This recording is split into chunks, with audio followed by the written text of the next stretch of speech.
Hi guys, अब last के दिनों में एक क्वेश्चन आता है whether I should give मॉक्स daily.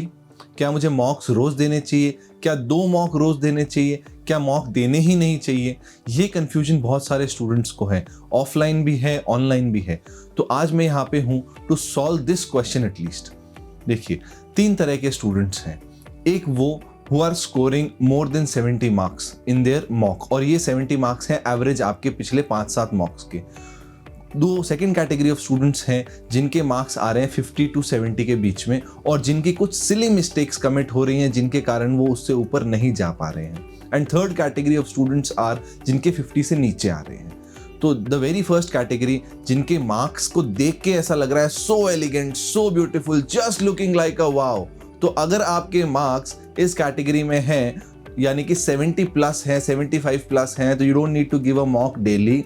आप बस अपनी हैबिट ना टूटे उतने मॉक्स देते रहिए। ट्वाइस 2 days अ मॉक, या फिर 3 दिन में एक मॉक दे सकते हैं, या फिर कुछ ऐसा मत कीजिएगा जिससे आपको एक सेटबैक लग जाए।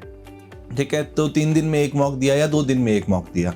Second category of students, yes, आपको रोज मॉक देना है, बिकॉज आपका जो प्रॉब्लम आ रहा है वो मॉक में, क्योंकि आपके 50 से 70 के बीच में मार्क्स हैं एवरेज, तो your problem is that you are committing some silly mistakes which are not conceptual all the time.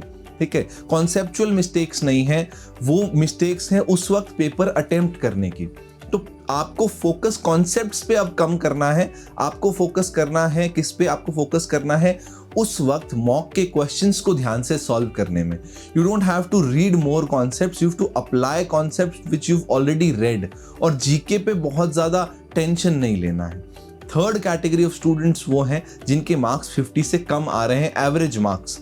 ऐसा नहीं 1-2 मॉक में 50 से ऊपर आए हूँ, एवरेज अगर आपके 50 से कम आ रहे हैं तो योर प्रॉब्लम इज कॉन्सेप्चुअल।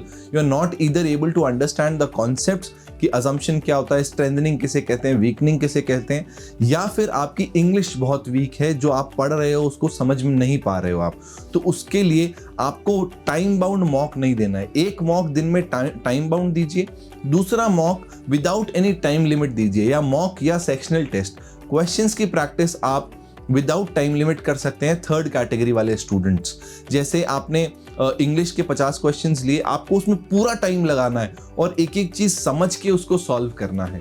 तो आपके पास दिन में 2 ही काम बचेंगे, एक जीके को रिवाइज करना, दूसरा मॉक के क्वेश्चंस प्रैक्टिस करना टाइम लगा के। जिस भी सब्जेक्ट में आपको प्रॉब्लम आ रही है, पिछले आप 10-15 मॉक उठाइए, उनके स्कोर्स उठाइए। जिस भी सब्जेक्ट में प्रॉब्लम आ रही है उसके सेक्शनल टेस्ट दीजिए without any time limit. This is the advice for the different category of students. एक जनरल एडवाइस आप सबके लिए है कि जीके में मार्क्स अगर मॉक में नहीं आ रहे हैं तो you don't have to worry about it. Just note down all the facts, all the information जो आपको मॉक के थ्रू जीके में मिल रही है। That's it. और अगर मॉक में और भी कोई प्रॉब्लम आ रही है तो आप नीचे कमेंट सेक्शन में बताइए, हम डेफिनेटली उसका एक सोल्यूशन लेके आएंगे। Thank you and God bless you.